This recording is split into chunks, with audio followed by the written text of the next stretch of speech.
Olá, Movimento de Juventude!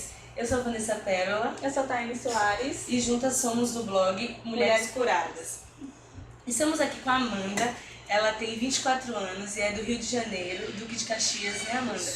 E ela veio para o movimento de abaladores, que é o do movimento de juventudes. E a gente vai entrevistá-la para a gente conhecer um pouquinho da sua carreira, da sua trajetória e da sua vida com Deus. Amanda, como eu disse, ela tem 24 anos, mas desde os 8 ela já tocava teclado e quando ela tinha 11 anos de idade, ela começou a tocar violão com a ajuda do seu pai. Ela também toca contrabaixo, bateria, ou seja, ela é uma musicista completa, produtora, cantora.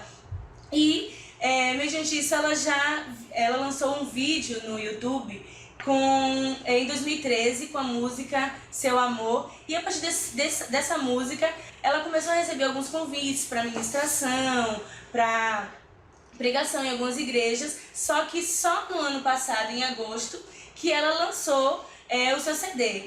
E, mediante isso, eu queria te perguntar, Amanda, o que levou você a só lançar o seu CD no ano passado, e por que você escolheu esses gêneros, o pop, o black music, MPB?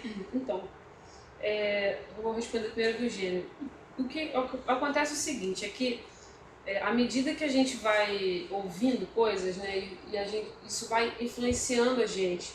E aí o que a gente reproduz acaba sendo muito fruto do que a gente ouve, né? Então, na verdade, eu não escolhi escrever assim. Eu passei a escrever assim depois que eu ouvia muita coisa nesse estilo, né? Foi uma coisa natural, realmente. E a respeito, assim, por que eu tive esse tempo? Porque, na verdade, eu não tinha um desejo de ser cantora, né? Eu não tinha uma vontade, assim, de gravar um disco e aí viajar e tal, assim, eu queria ficar na minha, quietinha, eu queria ser compositora no máximo, eu queria ceder minhas músicas para outros cantores gravarem. Só que aí eu bati em algumas portas, elas não se abriram, e eu comecei a fazer aulas de composição com o Jimmy Needham, que é um cantor americano que é minha maior influência musical, né, minha maior referência musical. E aí acabou que nessas aulas ele me elogiou muito e tal, aquilo me incentivou, eu falei assim, caramba, eu preciso botar pra fora, né? Aí gravei um vídeo, pra não gravar um disco de cara, porque é muito investimento, muito comprometimento, e aí eu falei assim, vou botar um vídeo na internet, vamos ver o que acontece. Aí na segunda semana fez 60 mil visualizações, aí aquilo já me... Falei, caramba, né? Uma resposta que eu não tava esperando, né? E aí... A partir daquilo eu comecei a ver que eu não ia ter muito como fugir, que Deus queria que eu gravasse um disco, que eu cantasse as minhas canções. Aí eu comecei a orar, falei, Deus, eu não quero gravar um disco por gravar. E Deus me fez uma pergunta, eu sempre falo, assim, nas entrevistas que eu dou e tal, que ele me perguntou, e se todas as pessoas que te abençoam tanto com as suas músicas, sabe, tivessem feito o mesmo que você está fazendo, tivessem pegado aquilo e guardado numa gaveta? Como é que seria a sua vida, assim, se você não tivesse conhecido o Jimmy, por exemplo, e tal? Aí eu falei assim, caramba, então eu tenho um motivo para gravar um CD, eu preciso compartilhar com as pessoas aquilo que Deus esteja entregue, sabe? Aí eu gravei, mas foi uma coisa de cabeça dura mesmo, sabe, assim, de eu não quero isso e tal. Mas resistente. Resistente ao que Deus queria, mas aí acabou que eu amoleci. E até hoje, Deus às vezes ainda tem que me... ainda tem que me amolecer. Além do Jimmy, que você citou, e a gente já sabe, mas para quem está assistindo agora, quais são suas outras referências musicais? Então, eu tenho uma referência musical que é a primeira vez que eu vou comentar, assim, chama Avalon. É um grupo vocal de Tennessee, lá dos Estados Unidos, e me influenciou demais. As minhas músicas têm uma coisa, para quem entende, assim, tem uma coisa um pouco country às vezes, por causa disso. E o Avalon, o Jimmy, aí depois eu comecei a ser um pouco influenciada pelo MPB, depois que eu fiz uns 18, 19 anos eu comecei a ouvir MPB, e aí também essa influência foi avassaladora na minha vida, porque depois que eu ouvi MPB eu me apaixonei, porque assim, a pessoa vai falar assim, caramba, 18 anos foi a primeira vez que você ouviu MPB. Vou me justificar, porque eu cresci num lar cristão, os meus pais eles só ouviam músicas cristãs. E é muito difícil a gente ouvir música cristã em MPB. Verdade. E aí a primeira vez que eu ouvi o MPB, eu falei assim, não é que a primeira vez que eu ouvi, a primeira vez que eu ouvi de verdade, de parar pra ouvir, eu me apaixonei e aí essas são minhas maiores influências, eu acredito, assim, um pouco de country music, o Jimmy Needham, que se você ouvir minha música você vai identificar algumas coisas assim, e outras coisas que a gente foi agregando pelo caminho, né? Israel Hilton, o pessoal chama de Hilton, mas eu descobri que é Hilton. Enfim, aí mais ou menos isso. A gente sabe que seu CD foi produzido em Dallas, né? Por Will Hunt. Will Hunt, isso. E teve a participação de Samuel Mizrahi, ou não? Mizrahi. Complicado. É complicado mesmo. E do Jimmy Needham. Isso. Como aconteceram essas participações e por que você resolveu gravar, ou o que aconteceu para você gravar em Dallas? Então, foi assim, quando eu comecei a fazer aula de composição com o Jimmy, e ele elogiou e eu botei o vídeo na internet, e eu comecei a sentir aquele movimento de, tipo assim, talvez eu vá gravar um disco. Como eu sou muito fã dele, eu falei assim, cara, quanto é que você me cobraria para produzir um single do meu CD? Porque eu imaginei que ia ser uma fortuna e que eu ia produzir tudo aqui, um com ele, à distância e tal. Aí ele falou assim, Amanda, eu tenho um amigo meu que produziu meus discos e tal, e aí eu definitivamente ia querer trazer ele para esse projeto, vou te apresentar ele. Aí ele me colocou em contato com ele e me mandou um orçamento, tipo assim, um orçamento lindo, que não existe, porque às vezes as pessoas falam, cara, não dá, eu gastei uma fortuna. Não, amigo, não gastei. Eu gastei um valor assim que muitos produtores famosos no Brasil cobram o dobro do que eu gastei. Então eu olhei aquilo e falei, caramba, é viável fazer isso, né? Aí coloquei na ponta do lápis, viagem, bababá. E aí nós ficamos um ano aproximadamente, muitos meses, trocando e-mails, ajustando, tipo assim, a gente vai fazer isso, vai fazer aquilo outro e tal. E também um pouco insegura, né? Porque você imagina, você produzir um disco, tudo em inglês. Eu falo inglês, mas os termos, as coisas, muito diferentes, né? E o meu disco é um pouco brasileiro, produzi com um monte de gringo aí. Enfim, fomos ajustando durante um ano. E aí eu fui pra lá, passei 20 dias lá gravando o disco. E acabou sendo uma experiência muito feliz, assim, na minha vida, porque eles pareciam brasileiros, todos. Meu marido tá aqui, não me deixa mentir. Ele deve ter pago o jantar pra gente umas 5 vezes na noite que a gente tava lá. Não, deixa que eu pago, tipo assim. Virar um amigo, um dia desse ele mandou um e-mail perguntando, ei, como é que você tá? Que saudade, volta e meia a gente pensa em vocês.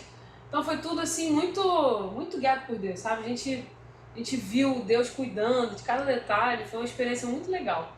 E o Jimmy Needham e o Samuel Mizrahi foi o seguinte, o Jimmy é amigo do Will. Aí eu não ia perder essa oportunidade, né? Porque foi ele que fez a ponte.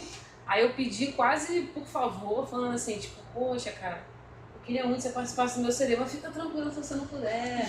Tipo assim, né? Aquela coisa sem graça, né? Mas você já tinha escolha da música? Já, porque a gente compôs uma música junto no final das aulas, né? É Refúgio. Aí eu falei assim, se você não puder, fica tranquilo, tá? Eu vou continuar gostando de você. Aí ele, não, Amanda, vai ser um prazer pra mim. Aí ele foi bem claro, não tô fazendo isso como um favor pra você, eu admiro você, eu quero fazer. Eu falei, não, então tá bom.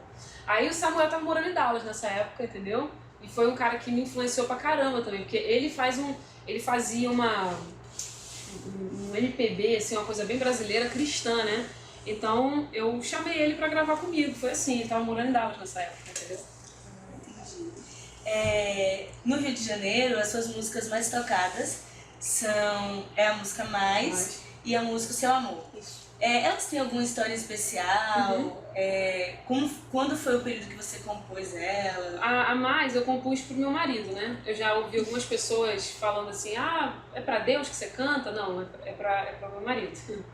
E aí ela não tem uma história específica, na verdade eu comecei a escrever ela, tipo assim, meu amor, eu nunca vou conseguir explicar o que eu sinto por você e tal. E eu comecei a ver que ela tava caminhando muito pra aquela coisa que normal, né? Clichê. Exatamente.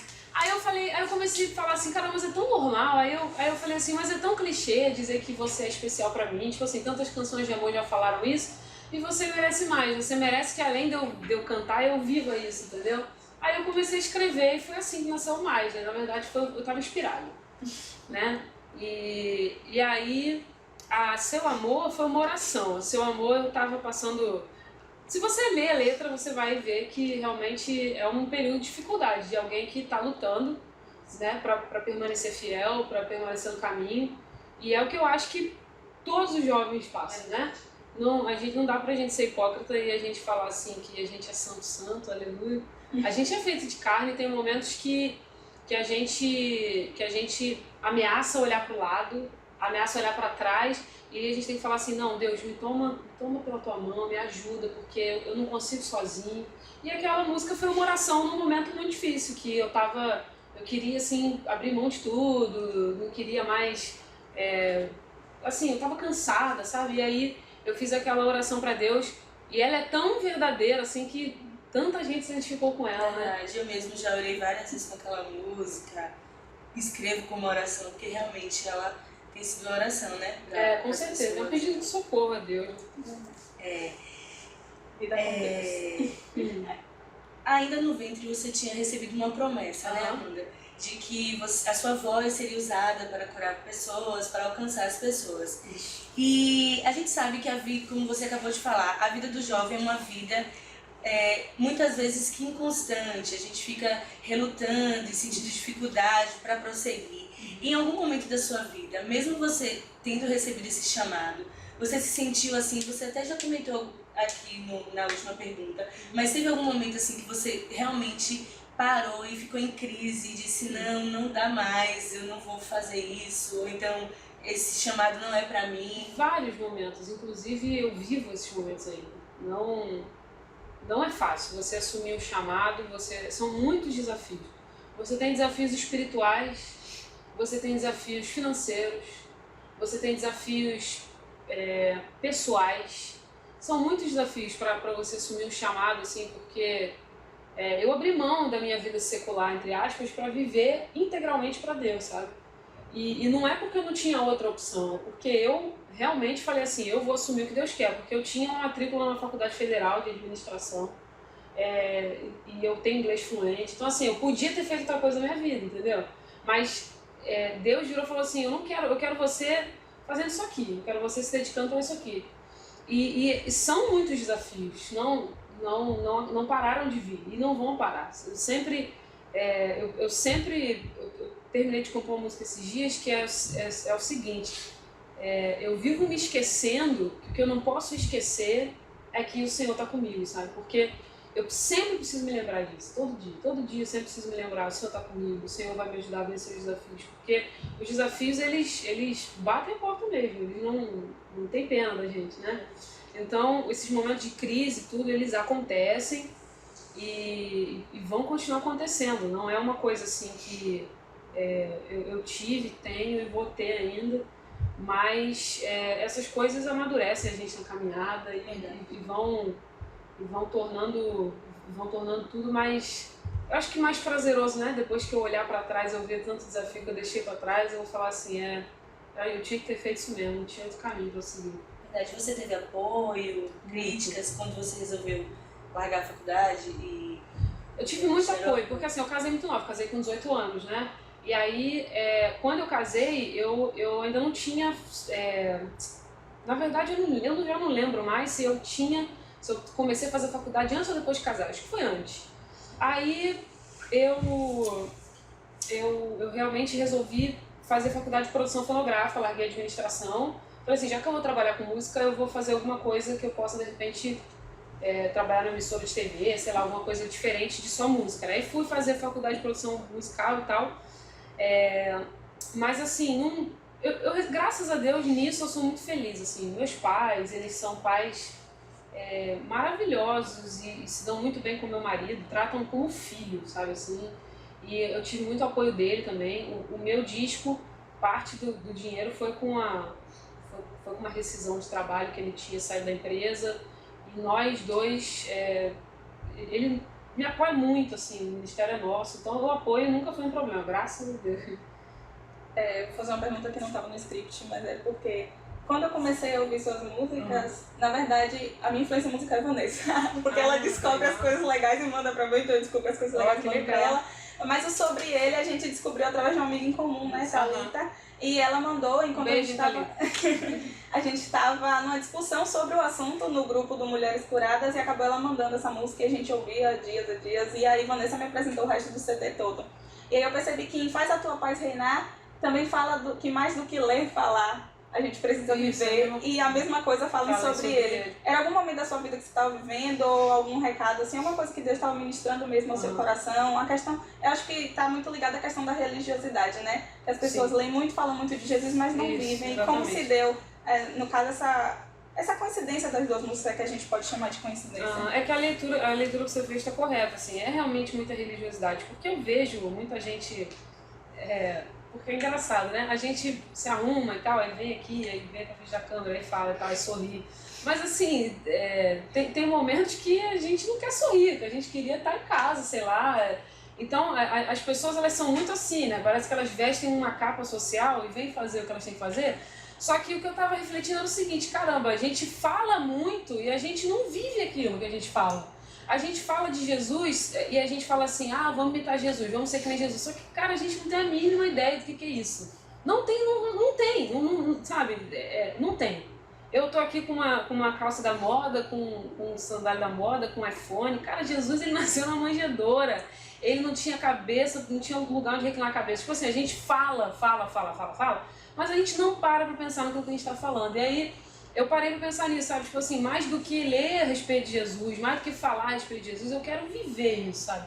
Eu quero entregar a minha vida pro Pai, pra fazer a vontade do Pai. Não é fácil, mas eu acho que é do que se trata o Evangelho, né? Assim, se você não tiver isso bem fixado na sua mente, uma hora você vai abandonar Jesus, cara. Se você não souber realmente por que você está fazendo isso. Ele olha pra você e fala assim, olha só, se você quiser vir após mim, você toma a sua cruz, você nega a si mesmo e me siga, só coisa entre aspas, né? Pra receber a vida eterna. Mas assim, eu costumo dizer que só quem entrega tudo pra Deus e só quem entrega tudo pra Jesus experimenta o que é isso. Se você não entrega, você não vive o sobrenatural e você nunca vai saber o que é experimentar o sobrenatural. O que é ter alegria em meio ao furacão, o que é ver a vida florescer em meio ao caos, o que é você andar no deserto e você ter paz. Antes de vir pra cá, na quinta-feira, eu tive que administrar um furacão com a minha família. Aconteceram 1001 coisas na minha casa. Eu fui dormir 4 horas da manhã porque muitos problemas aconteceram, um monte de coisa. Eu tinha que estar aqui sexta-feira ministrando, falando a respeito do amor de Deus. E a minha paz no coração me guarda disso tudo e eu estou tranquila em meio ao furacão. Isso é uma coisa que só experimenta quem fala assim, eu vou entregar minha vida para Jesus. Se você não faz isso, você não experimenta isso. Verdade. E ele é a paz que excede todo o entendimento, né? A música tá tocando. Em meio ao furacão acontece isso. As perguntas já estão terminando, mas as suas músicas, principalmente desse CD, são de cunho autoral, né? Uhum. E a gente queria saber como que acontece o processo de composição das músicas. Isso é uma coisa muito subjetiva e muito...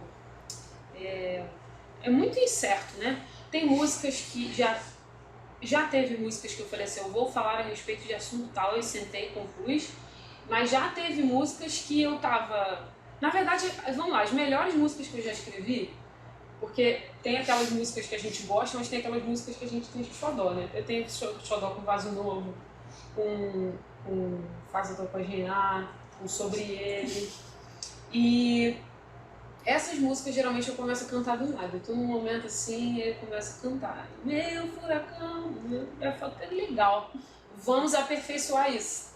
Aí eu sento e escolho as palavras e mexo e tal.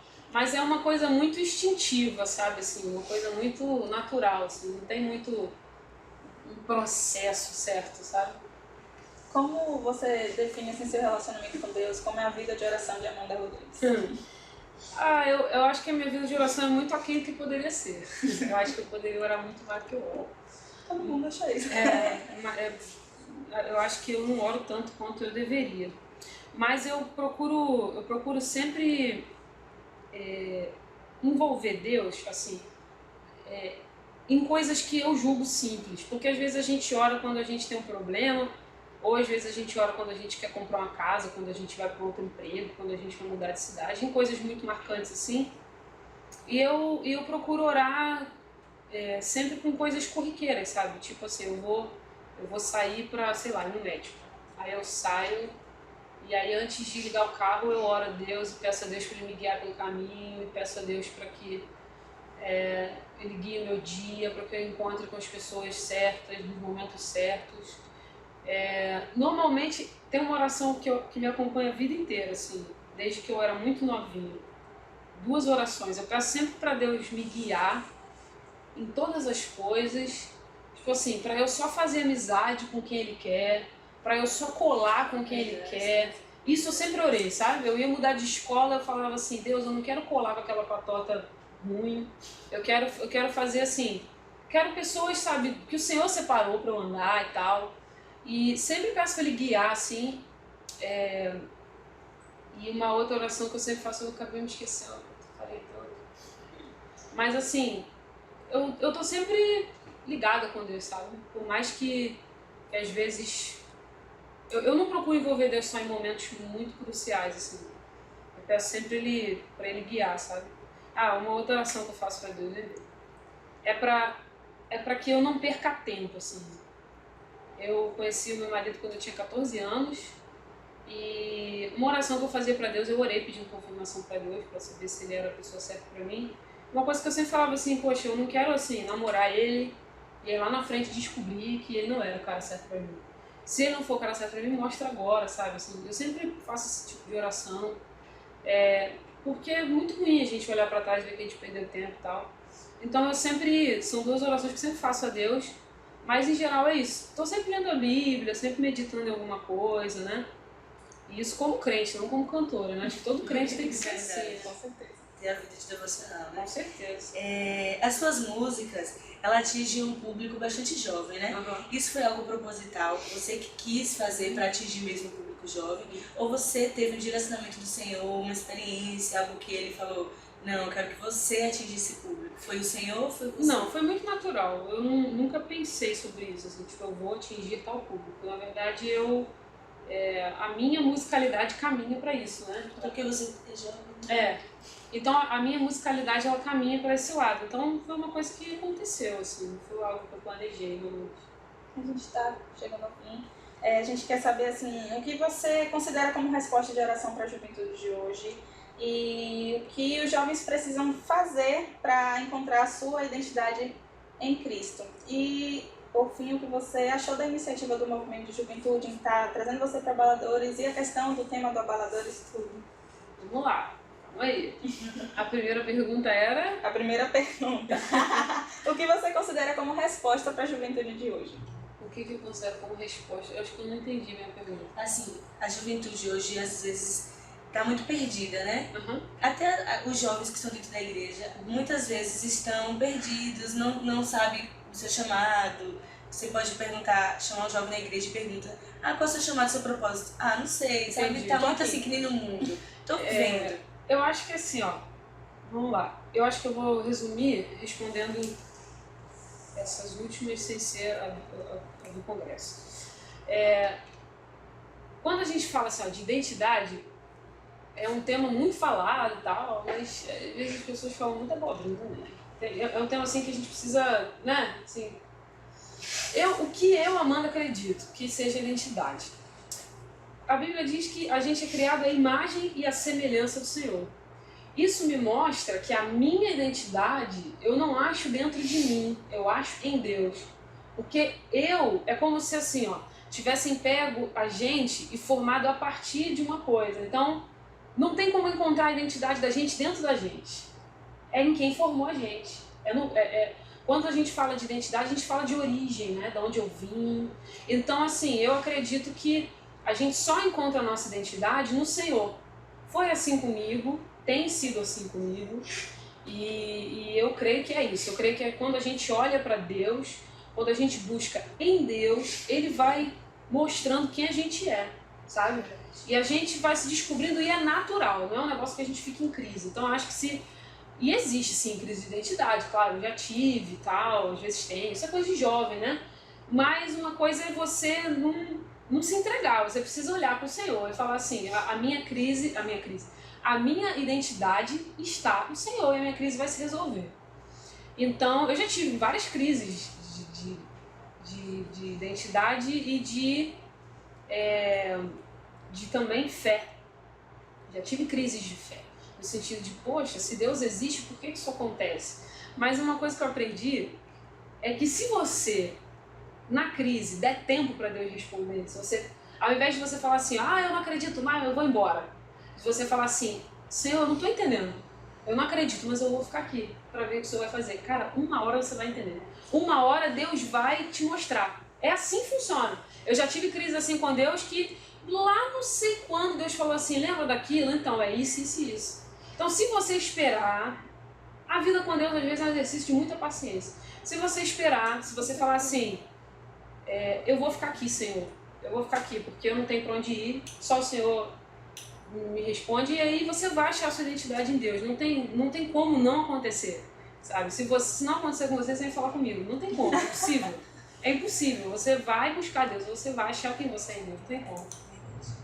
E agora, quanto à iniciativa A iniciativa do movimento de juventudes em trazer você, pastor. Então, eu estava falando acho que ontem sobre isso, falando que um momento aqui que a gente vive no Brasil, né? Hoje é dia 19 de março de 2016. A gente vive um momento muito conturbado, né?